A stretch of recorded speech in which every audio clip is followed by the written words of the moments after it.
에레미야가 한국교회에게 세 번째 시간인데요. 우리 지난 시간에는 어떤 거, 딴 건 다 잊어버려도 뭐는 잊어버리지 말라 그랬죠? 요거. 우리 같이 한번 해봅시다. 시작. 근데 왜 그걸 네가 정하는데 요거는 잊어버리지 말라고 했죠? 오늘은 뭘 잊어버리면 안 되냐면 요 맨 밑에 근데 그걸 네가 왜 걱정하는데 다시 근데 그걸 왜 네가 걱정하는데 다시 시작. 근데 그걸 왜 네가 걱정하는데 오늘은 이런 얘기가 쭉 있을 거예요. 하나님과 사람 간의 업무 분담이 있습니다. 어느 회사를 가도 또 뭐 가정에서도 엄마는 엄마의 일, 아빠는 아빠의 일, 뭐 자녀는 자녀의 일, 회사에서도 사장님 또 사원 이게 다 업무 분담이 있듯이 업무 분담이 되게 중요해요. 이게 바로 팀워크라고 하는 거죠. 협조. 이걸 다른 말로 전도인의 사역 금지 이런 얘기 잘 모르시겠죠? 이제 좀 들어가 보면 압니다. 근데 왜 그걸 네가 결정하는데 우리 지난주에 자유를 뺏기면 안 되는 이유에 대해서 설명을 드렸어요. 왜? 아버지 하나님이 아들을 십자가의 대속제물로 바쳐서까지 드리고까지 얻은 은혜니까 우리에게 주신 은혜니까 잊어버리면 안 된다는 거예요. 자녀들이 부모로부터 이렇게 뭐 돈도 받고 뭐 옷도 받고 뭣도 받고 합니다. 애들은 잘 몰라요. 그게 부모들이 얼마나 힘들고 어렵게 노력해서 얻은 돈이고 얻은 옷이고 얻은 학용품이고 뭐 이게 이런 건지 잘 몰라요. 우리 알으라는 얘기예요. 갈라디아서 5장 1절에 절대로 네 스스로 다시는 멍에를 매지 마라. 이런 얘기를 했죠. 우린 자유를 뺏기면 안 돼요. 아, 하나님이 우리에게 자유 주셨구나. 아, 예수님이 그걸 위해 십자가에 가셨구나. 이걸 생각해서 우린 책임감을 느껴야 됩니다. 두 번째는 미국과 대한민국의 건국의 기초. 그 미국의 1776년 그 독립 선언문에 대해서 그리고 우리나라의 이 건국의 기초에 대해서 설명을 했죠. 같은 내용입니다. 하나님이 개인에게 주신 권리 뺏기면 안 돼요. 누가 줬기 때문에? 하나님이 줬기 때문에. 여러분 이걸 생각하시라고 그랬죠. 하나님이 준 거 그냥 쉽게 생각하면 하나님을 업수히 여기는 겁니다. 여러분 생각해 보세요. 이건 굉장히 소중하다 그러면 누가 달라고 해도 줍니까? 안 돼. 이건 나 혼자 먹어야 돼.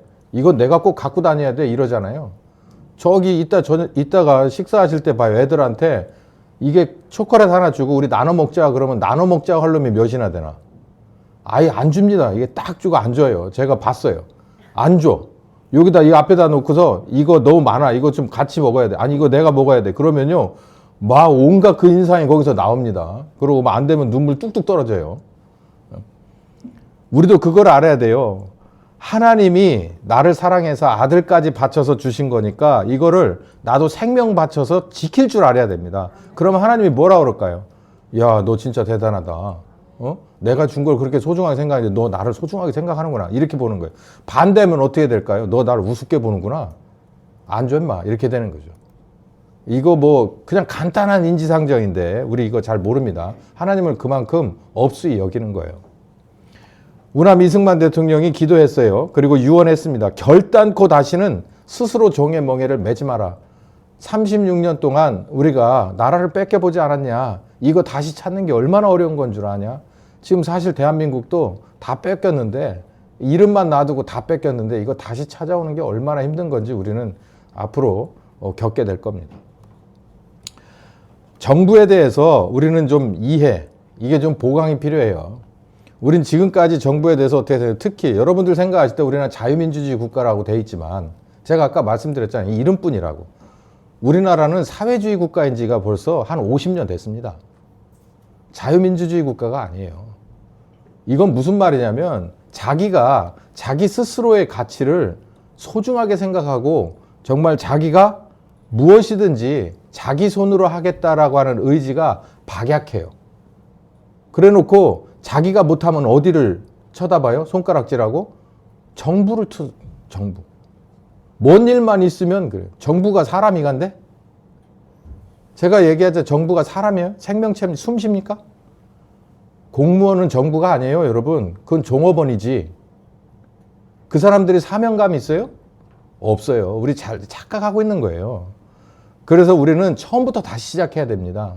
정부도 사실은 우리가 필요해서 세금 내서 특정한 규정을 두고 사람을 거기에 배치를 해놓은 것 뿐이에요.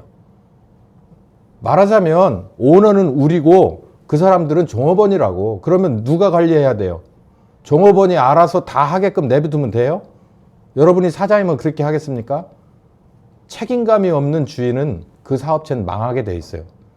결국은 다 퇴근하면 누가 와서 다시 한번 다 돌아봐야 돼요. 주인이 와서 다 돌아봐야 됩니다.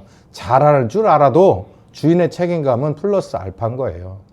우리가 정부를 그렇게 봐야 되는데 우리는 언제부턴가 정부를 큰아버지나 할아버지쯤으로 놓고 본다는 잘못된 거예요. 그러니 그 안에 있는 정치인이 지금 저렇게 야당이든 여당이든 행정부든 대통령이든 국민을 이따위로 하는 거 아니에요.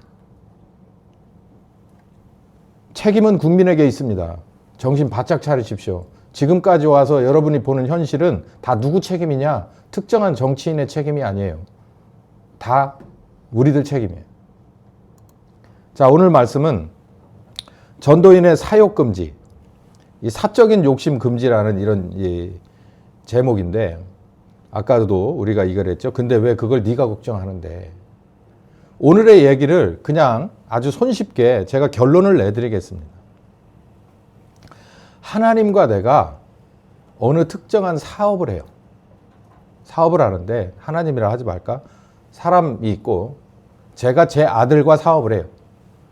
근데 돈도 지식도 정말 사업을 하려면 뭐 많은 것도 인맥도 뭐 하여간 아무것도 하여간 제가 99%를 제가 다 됐어요. 근데 제 아들은 뭘 하냐면 제가 시키는 일만 합니다. 뭘 생각해서 하는 게 아니라 너 오늘은 이거에서 여기까지 일을 해라. 그러면 끝. 그러면 내일은 이거에서부터 이거까지 하면 끝. 이렇게 하루하루 일거리를 주는 걸 제 아들이 한다고 쳐요. 그럼 제가 99%를 제가 하고 제 아들이 1%를 담당하는데 예를 들어서 뭐 제 아들은 그럴 일이 전혀 없어요. 제 아들이 생각할 때 야, 이 사업을 말이야 어떻게 해야 30배, 60배, 100배가 되게 할까? 이렇게 생각하면 이게 맞는 겁니까? 넌센스란 얘기예요. 하나님과 우리가 특정한 사역을 해요.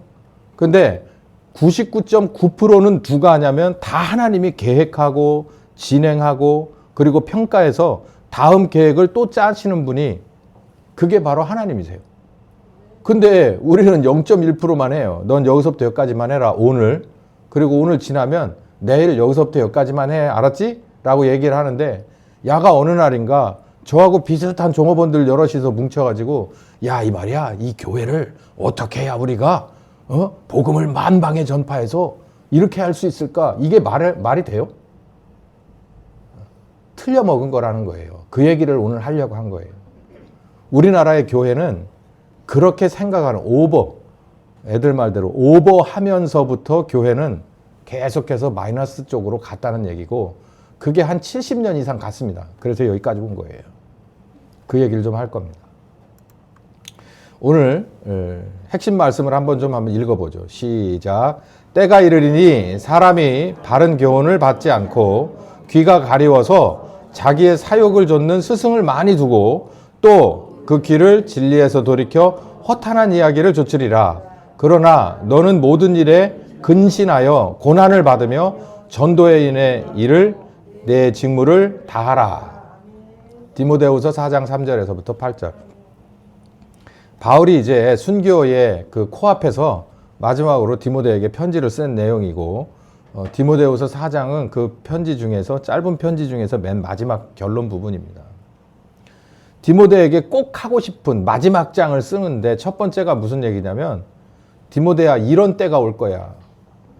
지금은 어떤 때일까? 비교해서 보면 돼요. 사람이 바른 교훈을 받지 않고 귀가 가리워서 자기의 사역을 좇을 스승을 많이 찾는다. 지금도 똑같아요. 그때나 지금이나 변한 게 하나도 없고 그때도 그때도 이랬을까? 그때도 이랬을까? 어떻게 하다 이렇게 됐지? 이런 생각을 하게 되는데 그때나 지금이나 영적인 상황은 크게 달라지지 않았다는 것을 알 수 있습니다. 귀를 진리에서 돌이켜. 그러니까 진리를 듣기는 하는데 그걸 외면하고 허탄한 이야기를 줬게 될 것이다. 그렇지만 너는 모든 일에 근신하고 고난을 받고 전도인의 책무를 다해라. 그러니까 반대로 가라. 저 사람들은 자기 욕심을 좀 채워보려고 이거 안 믿는 사람을 말하는 게 아니에요. 믿는 사람 얘기하는 거예요. 그때 당시 이 바울이 정말 이제 전성기의 끝에서 지금 교회도 이렇게 속에서 썩어가고 있었던 거예요. 사욕을 좇는, 이미 보았던 겁니다. 이제 오늘 본문에 나오지만 사욕을 좇는 사람들이 있었고 또 그 배후에 사탄이 어떻게 역사를 해서 지금 자기가 개척하고 관리하던 교회들이 이렇게 병들어가고 있다는 것을 알고 있어요. 그러니까 순교를 앞두고 이게 디모데에게 그런 부탁을 합니다. 이런 상황인데 너만은 거기에 오염되면 안 돼. 이런 얘기를 하고 있어요. 자, 자기의 사욕을 좇고 스승을 많이 둔다는 얘기는 뭐냐면 디모데에게 쓴 편지 첫 번째 디모데 전서 6장 5절에 가면 무슨 말이 나오냐면 이게 굉장히 중요한 말씀입니다. 시작. 마음이 부패하여지고 진리를 잃어버려 경건을 이익의 재료로 생각하는 자들의 다툼이 일어나느니라. 요 형광색만 한번 읽어봅시다. 시작. 경건을 이익의 재료로 생각하는 자들. 이게 번역이 좀 그런데요. 믿음을 이렇게 바꿔도 돼요. 헌신을 이렇게 바꿔도 돼요. 헌금을 이렇게 바꿔도 돼요. 자기의 이익을 극대화하는 재료로 생각한다라는 거예요. 아니, 그 초대교회도 이런 일이 있었다고? 아니, 그 초대교회는 말이야, 자기가 막 헌금하는 거 이런 거에 대해서 전혀 신경 안 쓰고 교회에 나온 초신자들 이렇게 대접하고 그들을 교육하고 하는데 자기의 전 재산이라도 다 내놓을 만큼 이렇게 마음의 헌신이 다 된 사람들, 행동의 헌신이 다 된 사람들 아니었어? 근데 어떻게 하다 이렇게 됐어? 그러니까 제가 가라지 얘기를 했잖아요. 가라지가 심기는 거예요. 그러니까 초대교회 때, 예루살렘 교회 때, 그때 바나바라고 하는 온전한 헌신이 나왔어요. 온전한 순종의 헌신이 나왔어. 바나바가 밭을 팔았어. 그러니까는 바로 누가 또 팔았습니까? 아나니아와 삽비라가 팔았죠. 근데 바나바는 그 헌신으로 말미암아서 사실상의 사도가 되고, 그리고 아나니아 삽비라는 급사했습니다. 그러니까 성령께서 이거는 옳고 이거는 그르다는 것을 아주 스탠다드로 보여준 거예요. 바나바의 헌신은 성령님의 명령과 거기에 완벽하게 복종한 바나바예요. 그러니까 성령께서 그걸 받으셨어요. 근데 아나니아와 삽비라는 그게 아니에요. 성령께서 팔으라고 안 했는데 판 거예요. 팔으라고도 안 했는데 팔어? 그것도 문제인 거예요. 그것도. 왜? 팔으라고 안 했는데 팔잖아요? 그러면 공치사가 자기 목숨 끝날 때까지 있습니다. 그거 아닌 거예요. 그거 듣기 싫은 거예요, 성령님은. 그러니까 아니, 너는 아직 준비가 안 됐으니까 하지 말고 너는 팔아라. 그러니까 바나바가 팍 팔아버린 거 아니에요. 그러니까 성령께서 그걸 받아서 30배, 60배, 100배 결실을 냈겠죠. 오병이어의 기적을 냈겠죠. 근데 아나니아 삽비라는 그런 돈이 들어오면 문제가 되는 거예요. 그러니까 아나니아 삽비라는 쳐버린 겁니다. 여기 우리 다 알고 있는 내용이에요. 이것도 한번 아주 맛나게 읽어봅시다. 시작. 뭐니 해도 머니가 최고요. 뭐니 해도 머니가 최고요. 오래된 아재 개그인가요? 그래도 이거 하면은 못 알아들을 애들 없습니다. 왜요? 어른이나 애나 할아버지나 할머니나 머니가 최고니까. 이거는요, 다시 말하면 거창하게 유물론입니다. 유물론. 여러분, 뭐니 해도 머니가 최고요 라고 내가 마음으로 고백해버리면 그건 나는 하나님보다 머니가 최고가 되는 거예요. 나는 입으로는 고백을 안 했는데 마음으로는 쏠려. 그것도 유물론이에요. 그 재물신을 섬기는 거예요.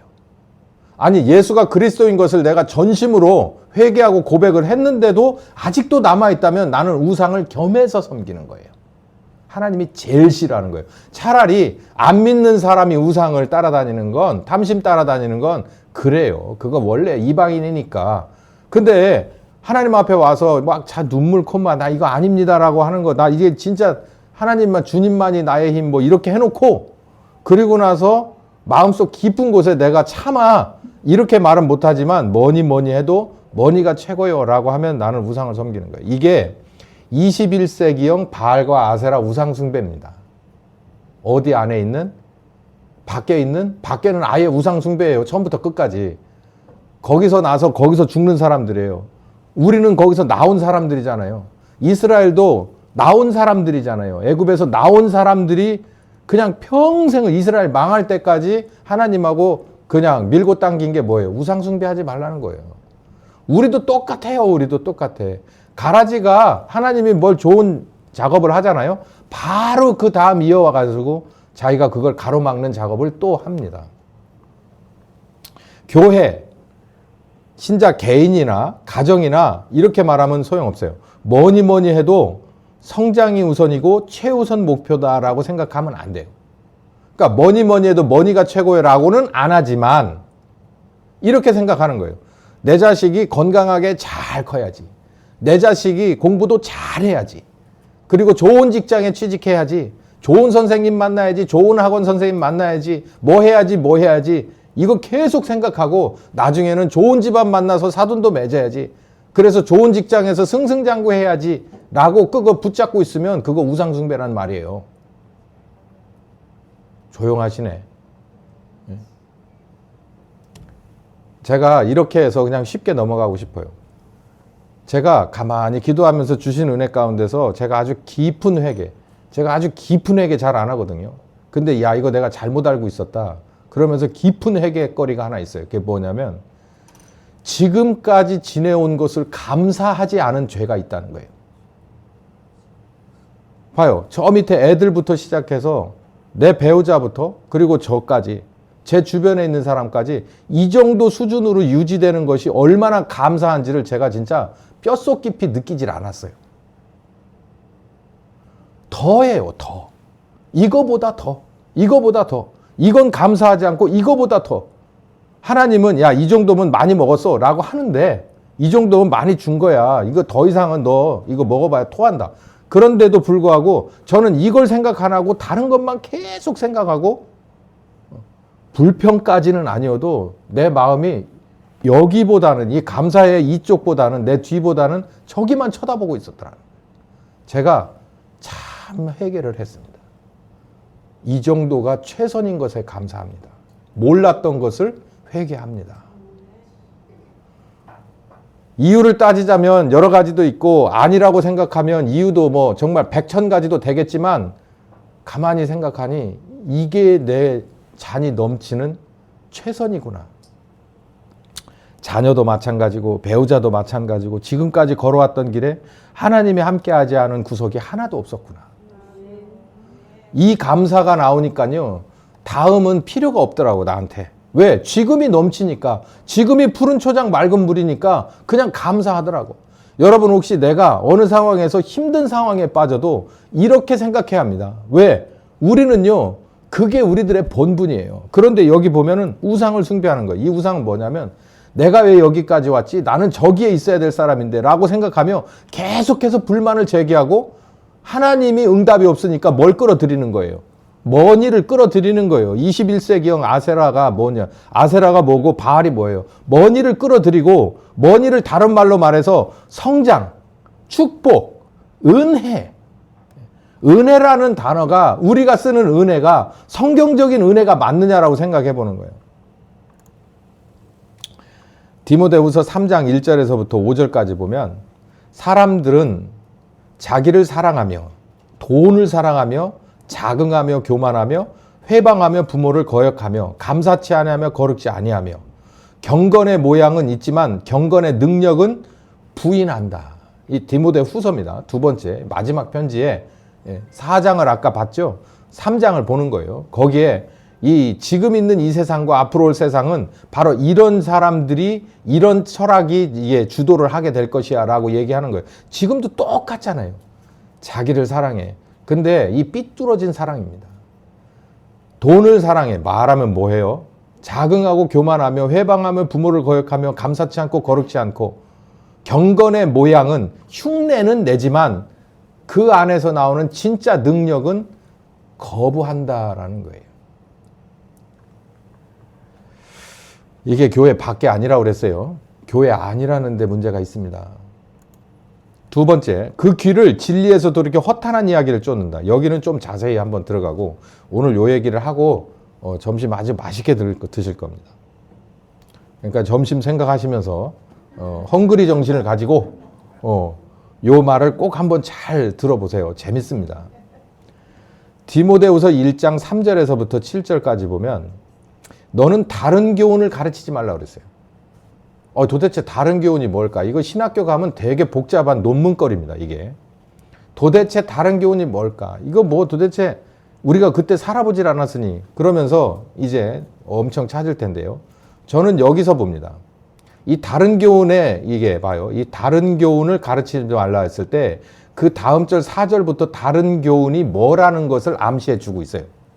읽어봅시다. 시작. 신화와 끝없는 족보에 창념하지 말고 하나님의 경륜을 이름보다 변론을 내는 것이기 때문에 그렇다. 신화와 끝없는 족보 타령? 이건 무슨 말이냐면요. 이 좌파들 종특 중에 하나가 뭐냐면 논점 흐리기입니다. 얘기를 딱 했을 때 막 확 공격받아가지고 자기가 푹 쓰러지기 일보 직전 말로 싸우다가 그게 그냥 막 가슴속 깊이 박혔어. 자료도 완전히 사실이고 거부할 수가 없어. 그래서 그냥 확 쓰러지기 일보 직전에 딱 들고 나오는 카드가 뭐냐면 논점 흐리기. 논점 흐리기. 지금 우리가 얘기하고 있는 그 논점에서 갑자기 틀어서 엉뚱한 얘기를 하는 거야. 저기 좀 봐봐. 뭐 이러면서 이런 식으로. 엉뚱한 얘기를 끄잡아다 붙이고 뭐 거기서 이렇게 탈출하려고 애를 쓰는 거예요. 그러면 사람들이요 또 그쪽으로 따라가 줍니다. 그러면 안 되는데 어쨌든 여기도 지금 그 얘기를 하고 있는 거예요. 다른 교훈을 가져다가 심어요. 사탄은 다른 교훈을 복음을 가져다가 심었는데 다른 교훈을 옆에다가 싹 심어 놓으니까 뭐냐면 바로 옆에다가 골파 옆에다가 골파하고 똑같이 생긴 그 씨앗을 갖다 심으면요. 이 골파, 이 잡초 골파가 조금 더 빨리 싹이 나고 조금 더 뭐 한 4, 5cm 정도 커요. 근데 보면 골파인지 아닌지를 잘 구분이 안 가. 신기해요, 여러분. 가만히 밭에 가서 보면 이게 하나님 말씀이 정말 이 예수님의 비유가 적절한 게 뭐냐면 이 밭에 가면 벼하고 비슷한 피가 있고요. 골파 옆에 가면 유사 골파가 있어요. 대파 옆에 가면 유사 대파가 있다니까. 진짜예요. 예, 진짜라니까. 그래서 이걸 건드릴까 말까 고민한다고. 정말 건드리면 모종이면 다친다고 분명히. 그래서 건드리지 말라는 거예요. 그러면 예수님이야 건드리지 말라고 했지만 거기 같이 사는 진짜 씨앗은 뭐가 됩니까? 참 골파는 유사 골파하고 뭐 할 때까지 추수될 때까지 서로 뭐 해야 되는 거예요? 밀고 당기기를 해야 되는 거, 경쟁을 해야 되는 거예요. 지금 이런 판국에 바울이 뭐라고 말하냐면 디모데야, 넌 다른 교훈을 절대 가르치면 안 돼.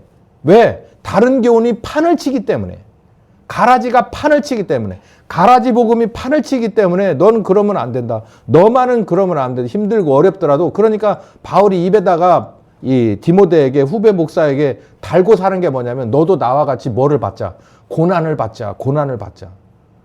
아니 골파한테 여러분 가서 말 좀 시켜봐요. 야 잡초 하나도 없고 그냥 좋은 환경이라면 아이고 그러면은 진짜 골파생 정말 얼마나 좋겠어요. 근데 뭐 물 걱정해야지. 뭐 해충 걱정해야지. 그거보다 더 크게 내 옆에 나는 잡초하고 싸워야지. 아이 골파도 이거 피곤한 인생, 피곤한 골파생입니다. 바울도 지금 영적 싸움이 이 세상이 다 그래요. 식물만 그런 게 아니라 영적 싸움이 우리 복음을 들어 하나님 앞에 온전하게 추수 받아야 될 우리들에게 얼마나 심하겠어요. 그러니까 다른 교훈을 바울 같은 사역자가 돌아다니는데도 불구하고 그게 쫙 깔려 있는 거예요, 지금. 고린도 교회 마찬가지고 하여간 어느 교회든지 아시아의 7교회 이따 다 제가 얘기할 거거든요. 아시아의 7교회가 어마어마한 교회들입니다. 지금 흔적도 없지만 그 교회들도 전부 뭐예요? 하나씩은 다 가라지가 심겨 있는 거예요. 다른 교훈인데 이게 바로 그거예요. 신화와 족보의 족보 타령. 끝없는 신화와 족보 타령. 여기 보면 진짜 복음은 뭐냐면 여기 읽읍시다. 하나님의 경륜부터 시작. 하나님의 경륜을 이름보다 도리어 변론을 내는 것이다. 하나님의 경륜이라는 건 하나님이 복음을 주신 목적을 말하는 거예요. 여기 파란색 시작. 청결한 마음과 선한 양심과 거짓이 없는 믿음으로 나는 사랑. 이 사랑을 책임감이라고 보시면 됩니다. 자, 예수님을 보내서 십자가에 죽으시고 성령님 보내서 이로 말미암아서 우리 죄인을 이제 하나님 보시기에 착하고 의롭고 진실한 사람, 하나님 닮은 열매가 나는 사람으로 바꾸려면 이제 성령께서는 오셔서 뭘 가르쳐 주느냐면 우리가 예수님을 어떻게 닮아야 청결한 마음이 되고 선한 양심이 되고 거짓 없는 믿음으로 책임감 있는 사람이 될 거냐? 누구처럼? 예수님처럼 그거를 아주 식사 자리에 앉아 있는 것처럼 도란도란 가르쳐 주고 어쩐 때는 호되게 혼내기도 하지만 어쩐 때는 위로해 주고 어쩐 때는 이렇게 해서 나를 소성케 하는 그런 성령님의 작업이 있는데 거기에다가 누가 무슨 타령 옆에 있는 어떤 가르칠 만한 사람이 아니면 옆에 있는 어떤 동료가 와서 신화와 끝없는 족보 타령을 한다는 얘기죠. 자, 여러분 가만히 생각해 봅시다. 우리나라 조선시대 500년 동안 족보 타령 징글징글하게 했습니다. 여기 그냥 말로만 봐도. 근데 지금도 족보 가지고 있는 사람들이 간혹 있어요. 저는 좀 우습게 봅니다. 이 양반이 지금이 어느 시대인데 이조 시대 얘기를 하냐. 족보 되게 중요하게 생각하는 사람들이 있어요. 그냥 이것만 보는 거예요. 이걸 제가 지금 비유를 설명 안 드리고 여기 그냥 글자 그대로 신화 얘기. 이거 이제 신학교 가면 이런 게 있어요. 신화 같은 얘기. 그러니까 호랑이 담배 먹을 때 얘기. 우리말로 하면 그걸 가져다가 여기다가 끼워 붙이지 못해가지고 미치고 환장한 교수들이 많아요. 그러지 좀 마라. 그 어마어마한 그 교수님 소리를 듣고 진짜 그 월급을 그렇게 받으면서 그걸 가르쳐 주느라고 애를 쓸 필요가 없다고요. 여기 그 바울이 뭐라 그랬어요? 바울은 공부할 만큼 한 사람이에요. 신화와 족보 바울만큼 하는 사람이 없어요. 그런데 여기 뭐라 그래요? 신화와 족보의 창념, 타령하지 말고 그런 이상한 타령하지 말고 핵심을 똑바로 봐. 하나님이 예수를 십자가에 못 박아 죽이고 우리에게 무슨 목적을 가지셨냐면 우리가 마음이 정결해지고 선한 양심으로 바뀌고 거짓 없는 믿음과 예수님 같은 무한한 책임감 있는 사람 되라는 거예요. 이 얘기를 하고 있는 거예요. 그런데 헛된 말에 빠져요, 사람들이. 헛된 말을 얘기해도요, 아무리 짓거려도 안 들어주면 그만입니다. 미리 보기. 다음 주는 설교가 어느 쪽으로 갈 거냐면 언론에 대해서 얘기를 좀 할 거예요. 재밌습니다. 잘 들어보세요. 헛된 말에요. 아무리 짓거려도 소용없어요. 안 들어주면 한 3일 하다 끝납니다. 근데 들어주니까 그리고 들어주는 것에 넘어서서 거기에 빠져드니까 그게 문제인 거예요. 그러니까 책임이 우리에게 있다는 거예요. 율법 선생 되려 하나 자기의 말하는 것이나 자기 확증하는 것도 스스로 그러니까 자기가 뭐라고 짓거리는지도 모르면서 하는 짓이야 라고 아주 통렬하게 비판을 하고 있어요. 바울이. 너 이런 사람 되지 마라. 이런 사역자들 되지 마라. 또 그런 사역자들에게 혹해서 그거 듣고 따라다니는 사람 되지 마라. 하나님의 경륜은 청결한 마음과 선한 양심과 거짓 없는 믿음 그리고 너희에게 무한한 사랑 책임감을 가지신 예수님을 본받는 것이거늘. 그렇지만 투기와 분쟁과 회방과 악한 생각, 변론과 언쟁을 좋아하는 이런 거 하지 마라. 자, 여기까지만 하고 식사합시다. 유튜브를 제가 잠깐 찾아봤어요. 한 10분 정도 찾아봤는데 엄청 많아요. 제가 지금 무슨 얘기를 하려고 하냐면 핵심 비껴나기 있잖아요. 요점 바꾸기. 그 얘기를 하는 거예요. 여기 보면 변론과 언쟁을 만들어내는 것이 21세기형 가라지라고 얘기했어요. 사탄의 가라지 작전. 그게 지금 어떻게 펼쳐지고 있는지 봅시다. 예수님이 우리에게 오셔서 이 세상에 오셔서 십자가 지고 죽으시고 성령께서 오셔서 우리에게 하시고 싶은 일이 뭐라 그랬죠? 우리의 청결한 마음, 우리의 선한 양심, 그리고 거짓 없는 믿음, 그리고 무한 책임감, 소유자. 우리를 만들고 싶다는 거잖아요. 그런데 거기에다 가라지를 심어서 초대교회 때도 심었던 사탄이 어디도 심냐면 지금도 심는데 어떤 식으로 심냐면 허탄한 족보와 무한정 신화 이야기 타령만 하고 있는 거예요. 11조 편입니다. 제가 그냥 썸네일 제목만 갖고 왔어요. 용돈도 11조를 해야 하나요? 위기의 교회들 11조는 없다. 교회에서 11조가 없어져야 하는 이유. 교회에서 절대로 먼저 알려주지 않는 11조의 실체. 11조에 대한 교회가 절대로 가르쳐주지 않는 세 가지 성경의 비밀. 11조는 의무인가? 교회 개척 6년 여전히 고민 중인 11조 이야기. 교회 그리고 상식 11조. 여기 11조 치시면 유튜브 검색창에 11조 치시면 수도 없이 나옵니다.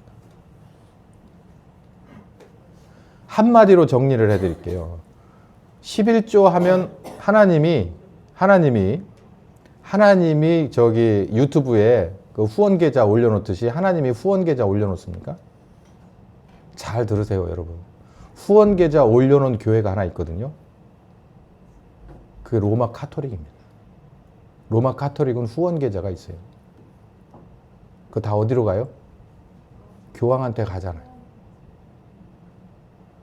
천주교는 아주 저 탑다운 방식이라서 모든 게 다 저 소유권이 저 위에가 있고 그 위에서 저 밑에 있는 사람 월급까지 다 줍니다. 그러니까 모든 헌금이나 모든 저런 이권들이 다 누구의 소유인 거예요? 교황의 소유예요. 근데 저와 여러분이 믿는 이른바 개신교의 하나님은 후원 계좌를 안 걸어놔요. 그러면 교회에서 걷는 건 뭐 하는 겁니까? 제가 그랬잖아요. 그 교회 교인들을 위해서 있는 거라고. 목사하고 교인들을 위해서. 11조 하면 그 목사하고 교인들의 혜택이에요. 하나님 앞에 가는 게 아니라니까. 아니 이것도 모릅니까 여러분? 이런 경제적인 거 알면서도 그러는 거지 뭐. 그냥 흥구 뜯으려고. 예? 알면서도. 11조 해가지고 하나님 후원 계좌로 들어가냐고. 안 들어가요. 목사 사례비 주고요. 교회 직원들 사례비 주고 그리고 나머지는 다 교인들한테 직간접적으로 다 돌아가는 거예요. 교회 헌금이라고 하는 건. 그게 잘 집행이 되나 안 되냐는 교회, 교인 당신의 책임입니다. 목사의 책임이 아니라. 목사가 단독으로 하는 건 그 교회 안에서 머리끄댕이를 잡든지 사법 처리를 하든지 사무 처리를 해서 해결할 문제고 이렇게 원칙적인 걸 건드리지 마세요. 하나님의 기분 나빠합니다. 이게요. 끝없는 족보와 신화 이야기예요. 우리는 지금 뭘 고민해야 돼요?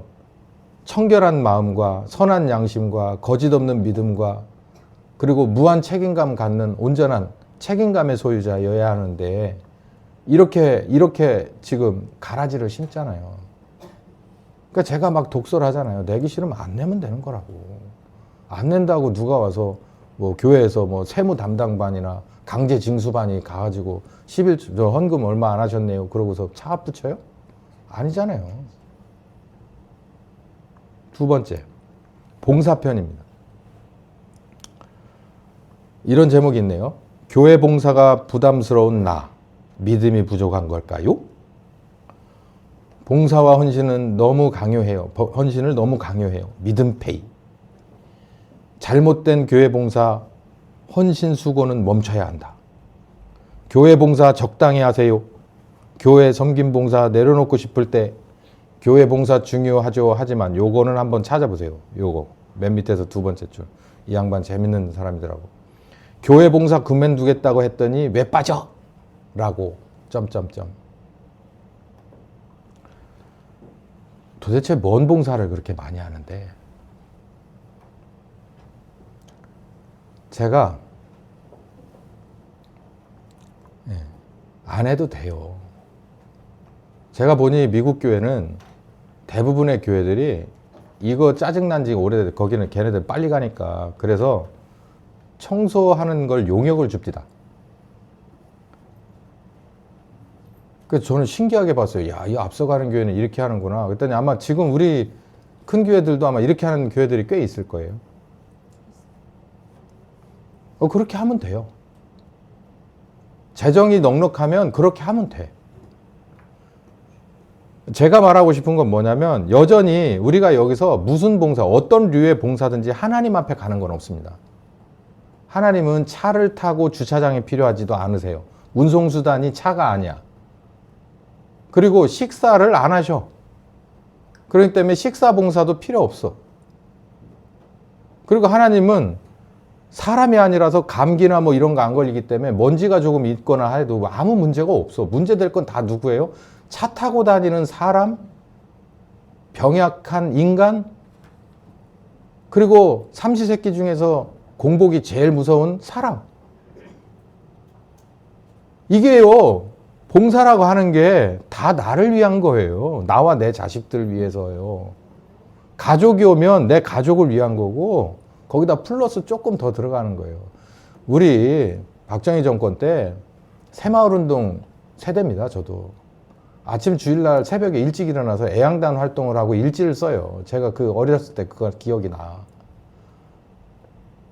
마을에 또랑도 치우고요. 뭣도 치우고 하면 다 누가 다 그거 혜택입니까? 박정희 대통령이 혜택인가요? 아니잖아요. 그 또랑에서 맨날 미역 감고 저기 하는 고기 잡는 우리들 좋잖아요. 거기 막 지저분한 거 있으면 일주일에 한 번씩 들어가서 깨끗하게. 우리 안 치우면 누가 치워줘? 그럼 우리가 다 들어가가지고 지저분한 거 다 밟고 다니고 발 비고 이래요. 이게 똑같은 거라니까, 교회 봉사도.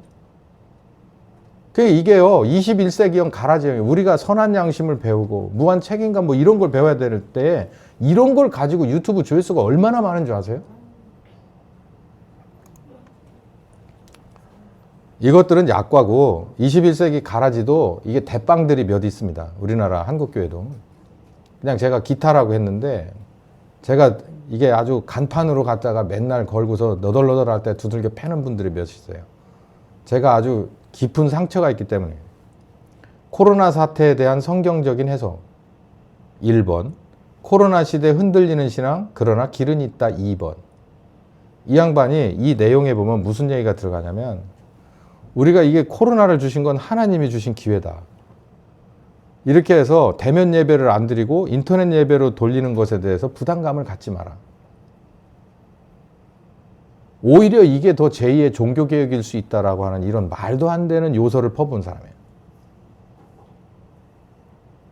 이게 문제가 뭐냐면 신학교에서는 가능한 얘기예요. 저는 신학교도 이런 얘기 안 했으면 좋겠지만 신학교, 교실 안에서는 가능해요. 근데 이 밖에서 그렇게 되면요, 누가 그 소리를 듣냐면 교회도 안 다니는 공무원들이 듣습니다. 그래서 뭐라고 생각한 줄 아세요? 아, 교회는 이런 때는 이런 식으로 해도 그 안에서조차 의견이 갈리는구나, 있다고 생각을 하게 되는 거예요. 그래서 코로나 때 교회 예배 그렇게 험난한 겁니다. 아니, 본인은 그렇게 생각하실 수 있다고. 그냥 본인 교회에서 그렇게 하실 수 있어요. 근데 이거를 본인이 이런 얘기를 밖으로 꺼냈을 때 이로 인해서 이 파장을 전혀 생각하지 않아요. 그게 뭐냐면 관종이에요. 이거는 바울이 뭐라고 말했냐면 교만하기 때문에 그렇다라고 얘기했습니다.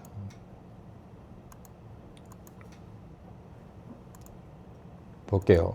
이거 제 얘기가 아니에요. 제가 그분을 뭐라 하는 게 아니라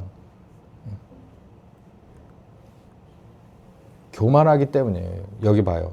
읽어봅시다. 시작. 저는 교만하여 아무것도 알지 못하고 변론과 언쟁을 좋아하는 자니 이로써 투기와 분쟁과 회방과 악한 생각이 나게 됩니다. 그래서 결국은 마음이 부패해지고 진리를 잃어버려서 경건을 이익의 재료로 생각하는 그 사람들이 원하는 다툼이 나요. 다툼은 하나님이 원하는 바가 아니에요. 우리는 서로 다툴 필요가 없어요. 왜? 우리는 모두 섬기는 스승이 따로 있고 주님이 다 그 주님 안에서 이루어지는 일이지 우리끼리 다툴 일이 아니라니까요. 이건 뭐냐면 교만한 거라는 거예요. 그게.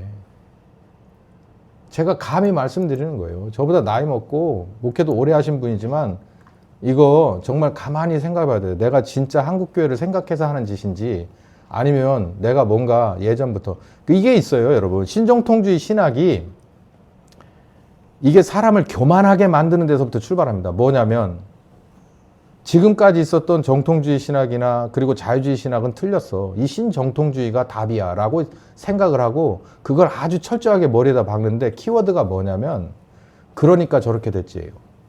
아직도 그러고 있어? 교수들이 그렇게 얘기를 하는 거예요. 그러면 저희처럼 어려서 고등학교 졸업하고 바로 감수성 예민한 애들이 갔을 때 우리 본 교회 가서 고향 교회에 가서 목사님들을 아주 우습게 봅니다. 구닥다리, 꼰대. 지금도 좌파 애들이 쓰는 종특이 그거예요. 어디서 배웠냐고? 신학교에서 배웠어요. 신학교 교수들이 고향 교회에 있는 나이 먹은 목사들을 꼰대로 그렇게 전락을 시켜버렸다고. 그분들의 목회 실상이나 이런 걸 해보지도 않은 교수가 그렇게 해서 애들을 그런 식으로 해서 자기 종으로 만든 거예요.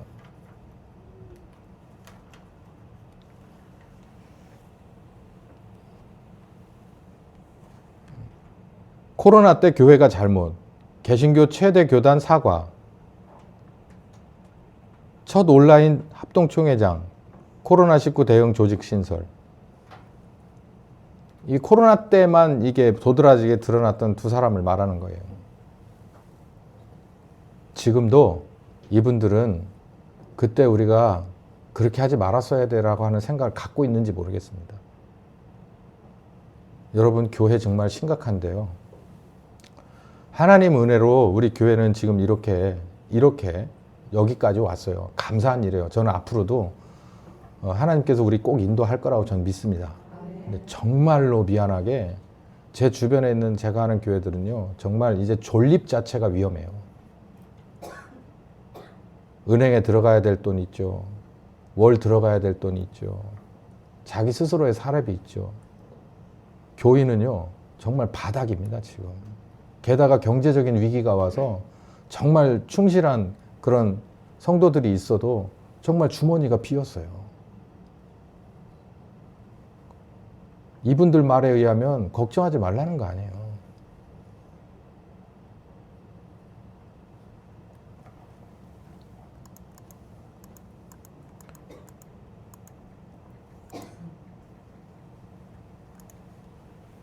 우린 이런 때 삽니다, 여러분.